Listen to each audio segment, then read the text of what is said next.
Бүрх малгай хийх аргачлал. Сурал хичээлийнхээ энэ дугаараар суралцагч та бүхэндээ цэвэрлэл самсан ноосоор бүрх малгай хийх аргыг заана. Бүрх малгай хийхийн тулд нэгдүгээрт танд малгайны хэмжээ байх ёстой. Малгайны хэмжээ гаргахдаа уг малгайг өмсөх хүний толгойн тойргийн хэмжээг авна. Энэ хэмжээ нь таны хийх малгайны хэмжээ болно. Эсхийчин болох гэж байгаа танд тухайн хэмжээнд тохирсон малгайны хэв байх шаардлагатай. Малгайны эсгүүрийг дааван артай зузаан хулдаасаар хийх нь илүү тохиромжтой байдаг. Ингээд тойргийн хэмжээг нь яах нь метрлэж авах нь. Метрлэж аваад тэрийг яах нь хоёрт хуваагаад тийм ээ жишээлбэл 58 хязмарыг одоо хоёрт хуваах юм 20 болно даа. 26. Тэрэн дээр бид нэр эсгэлтийг агшаалт хэдэн сантиметр авах вэ? 5 см. Тэгэхээр яг байгаа хэмжээнд дээрээ 5 см тавиад эсгүүрээ гаргаж өгөх нь. Энэ нөгөө шилэп учраас хүрээний далбайх учраас доошоо яах нь тарпиц дөнгөж өгсөн байх юм шиг. Хэрвээ дөрвөн талтай малгай хийх юм бол эсгүүр маань ямар байх вэ? Чигээрээ байх юм. Тийм ээ? 58 арзмэрийн бүрх малгай хийхэд 140 г ноос орно. 140 г ноосоо 4 тэнцүү хэсэгт 35 г-аар хувааж, нэгдүгээр зулалтыг хэвтэй буюу хөндлөн зулна. Энэ зулалт нь эсгүүрээс илүү гарч болохгүй гэдгийг сайн анхаарч нямбай ажиллаарай. 140 г-аар 4-т хуваагаад 35 болгосон шүү дээ, тийм ээ? Тэрийгээ бид нэр яах нь хэвтэй. Гэтэ ямар эсгүүртэйгээ ямар гэсэн чицүү. Яа чицүү. Яг энэ хэлбэрийг гаргаад энэ эсгүүр маань ингэсэн тархист байгаа учраас яг энэ хөдөлгөөний бас дагсан хэлбэр бодол бас золж өгөх нь шүү дээ. Чигд тэнцүү зузаан нэмэр маш тохирсон. Яг эсгүүртэйгээ чицүү. Илүү их дутуу ерөөсөө гаргаж чадахгүй.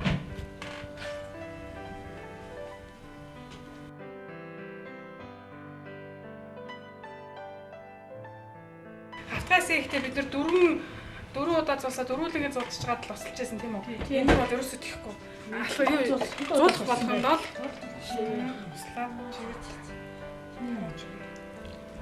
нэгдүгээр зулалт дууссаны дараа нэмгэн торон альчуур буюу түүлээр бүтээгээд халуун бүлээн усаар чиглэн жигд даралт хийж зулсан ноосоо нягтруулна. Чиглэж даралт хийхдээ зулсан ноосныхоо хэлбэрийг алдагдуулж эсгүүрээс илүү гаргаж болохгүй гэдгийг анхаарч ажиллаарай. Жигд чиглэж норсны дараа гараан баг зэрэг савандаад савнтай даралт хийнэ. За одоо энэ дээр савнтаа даралт хийж гэнэ. Бүр эсгэрүүлэхгүй, хагас ч эсгэрүүлэхгүй зүгээр л усаар даралт хийж тий. Усаа 100% шингээх юм.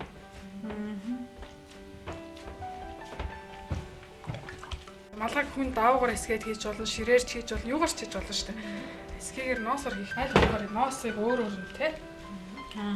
Би ч ингэж хийх юм бол жинхэнэ ур чадвар эсгэж өгнө. Юу болтон гарна шүү дээ. Хоёрдугаар зулалтыг босоо хэлбэрээр зулна. Босоо зулалт нь нэгдүгээр зулалт буюу хөндлөн зулалтаас гадагш 2 см-ээр илүү байхаар зулаарай. Харин малгайны ирмэг тал нь эсгүүрээс илүү гарахгүй нэгдүгээр зулалттай яг тэнцүү байна гэдгийг бүү мартаарай. Хэрнээ 2 см илүү тавь. Түрүүний эсгүүрээс хааш илүү тавьж өгнө. Доотгоо харин хэмжээгээр нь энэ яг хэмжээгээр нь энэ маань яах вэ илүү байх юм.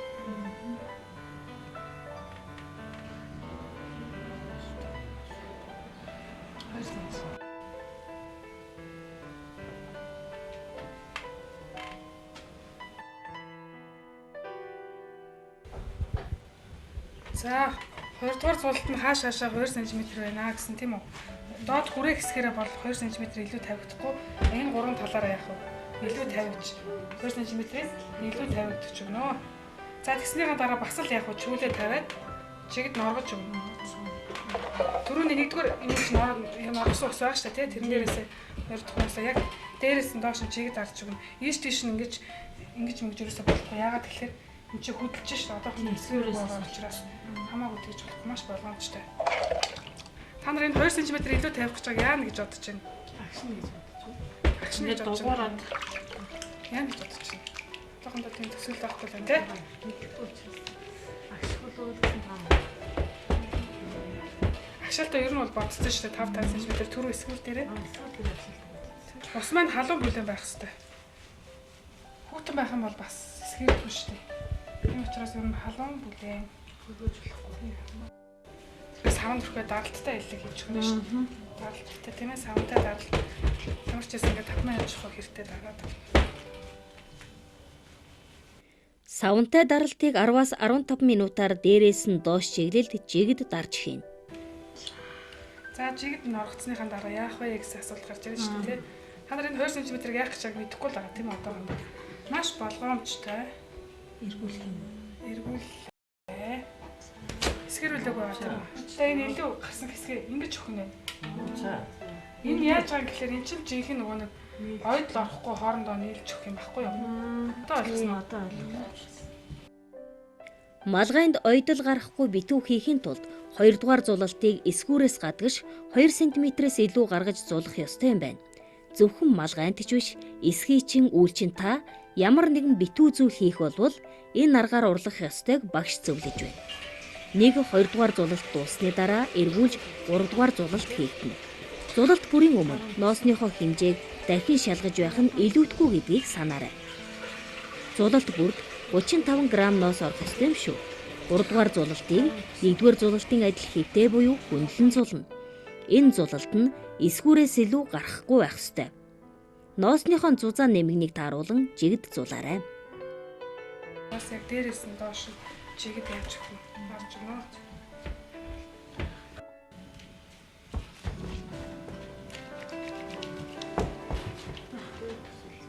Дөрөвдүгээр зулалт бас 2 см-ийн илүү зулалт. 4-р зулалтыг 2 дугаар зулалтын адил эсгүүрээс 2 см-ээс илүүтэйгээр босоо зулалт хийнэ. Малгайн эрмэг тал нь эсгүүртэйгээ жацуу байна. Зулалтын зузаан нэмгэн жигд болж байгаа эсхийг зулалт хийх явцдаа байнга шалгаж байгаарай. Зулалт жигд биш болсноор малгай нь өмсөх үед хэлбэргүй болох, нэмгэн хэсгээрээ цоорох муу талтай байдаг.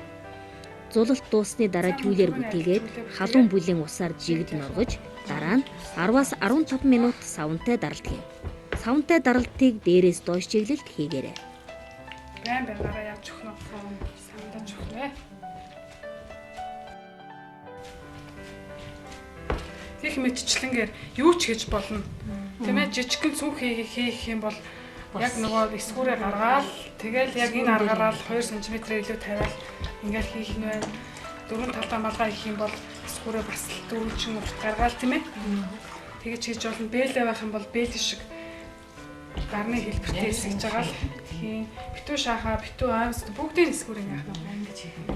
Энэ аргаар ерөнхийдөө 2 см илүү тавьдаг аргаар хийх нь шүү дээ. За одоо 4-р зулалтаа дууссныхаа дараа маш технэр эргүүлээд тавилаа. За нөгөө илүү гаргасан 2 см-ээ дээгүүр нь дагуулах уу? дагуулж өгнө гэсэн. За. Одоо жинхэнэ эсгэрэлтж эхэлнэ. Дараа маш сайн савндаад одоо нөгөө нэг дандаа ингэсэн дотогшоо хөдөлгөөн хийдэг шүү.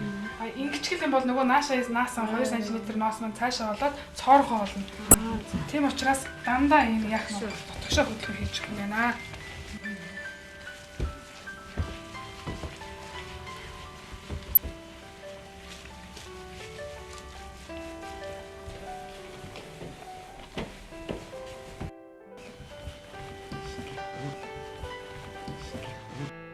За 2 см-ийн нөгөө түрүүний ингээд агуулсан хэсэг маань их биетэйгээ яатсан байна. Наалцсан ш одоо ингэсэн ингэнгүүт ерөөс яах вэ? Наалцсан салцсан эсгэрцэн. Мэддэхгүй наалцсан ба ш. Тэ. Нөгөө талыг ч гэсэн бас яах вэ? Эсгэрүүлж өгөөд. За одоо голдоо. Эсгүүрээ.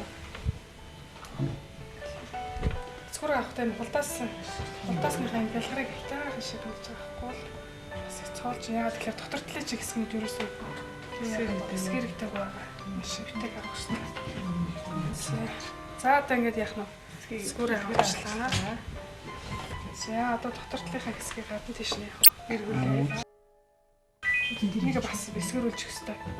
Эсгэрүүлэхдээ гол нөгөө нэг дотор талдаа бас 2 см илүү тавьсан чинь байгаа шүү дээ тий. Тэрийг маш сайхан ингэж зэсж өгөөд тэрийг эсгэрүүлэх бол ажиллагаа дараагийн үйл ажиллагаа болохоор энэ давцсан дотор талыг эсгэрүүлж өгнө шүү дээ. Энд одоо нөгөө давж байгаа хэсэг чинь тийм ээ. Энийг маш сайхан хийж өгөөд ингэж засаад бичгэнэ.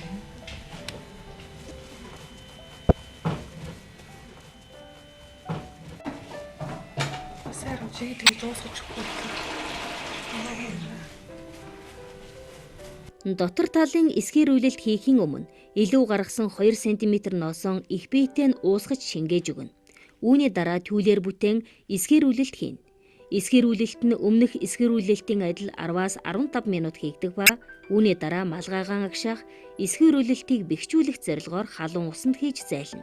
За нөгөө эсгүүрийг гаргасан. Гагаа хав халуусанд хийн. Халуус маань эсгийг хамаг эсгүүрж өгдөг.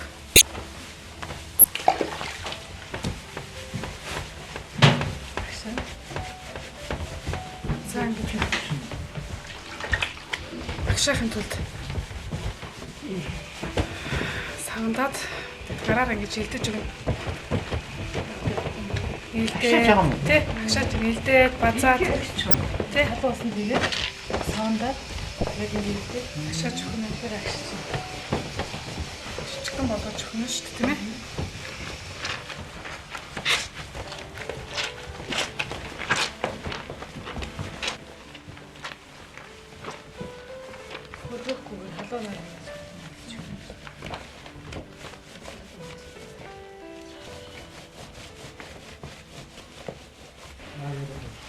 За одоо Өө өгч мөр бачлах юм шүү дээ. Тэрч юм. за тусгай бэлтгэсэн малгайны кулаадгын дотор малгайны оройг хэлбэж өгч чинь. Нэ?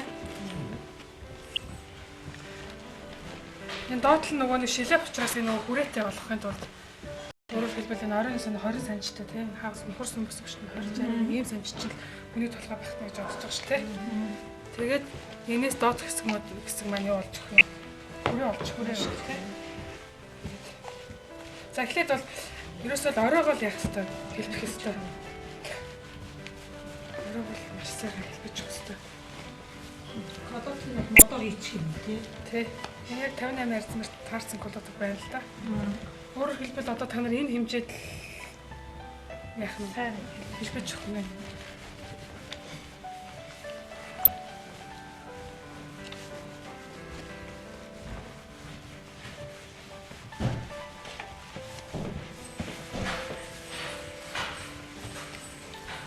Чамд гарч ирж байна. Тэ. Холоодхонд айл болохлаар энэ ч одоо ихтэл болгож өгнө шүү дээ, тэ. Ингээд илээд үзэнгүүт ч аяар нь улцганаа л байгаа. Эсгээ чи нөгөө нэг бүр эсгээрээ тэрэндээ ингээд яагаад ирэхээр бүр барьчдаг байхгүй өөр хэл би одоо гарч байгаа атринууд чинь бүр ингээд зайлтлаа. Эсгээрч хоорондоо агшиж өгч юм гэсэн. Гүлээгээд бүр тэнийг Бүрийг нь болохоор ингээд элдвэр модоор илдэж хэлбэл ингэж хэлбэж өгдөг. Хатуурч. нэгтэр тийм. Малгайны хүрээ хэсгийг элдэж эсгээрүүлнэ.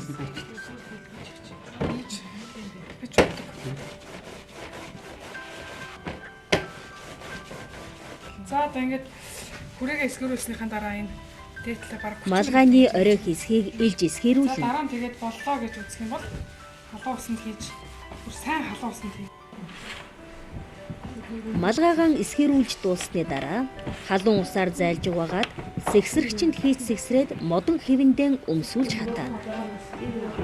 За ингээд бид нэр өнөөдрийн хийсэн малгайг дуусглаа.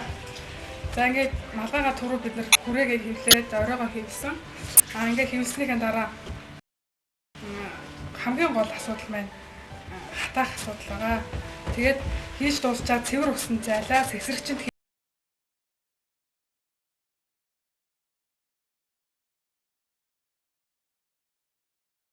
хийж хатаагаад буцаагаад энэ модон хэвэндээ буцаагаад хэвлэнэ.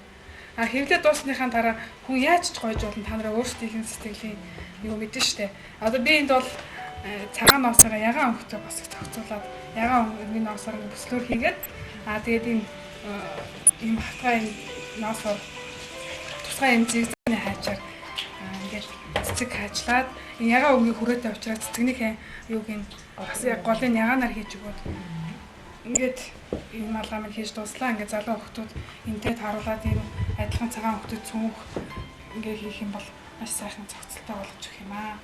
За тэгээд энэ малгайны өөрөөр хэлбэл энэ малгайны саяны хийсэн аргыг ашиглаад та бүхэн өөр загварын янз бүрийн малгай хийж болно. дөрвөн талтай шовгор гэхэн бэрэтэн гэх мэт янз янзын малгай хийж болно.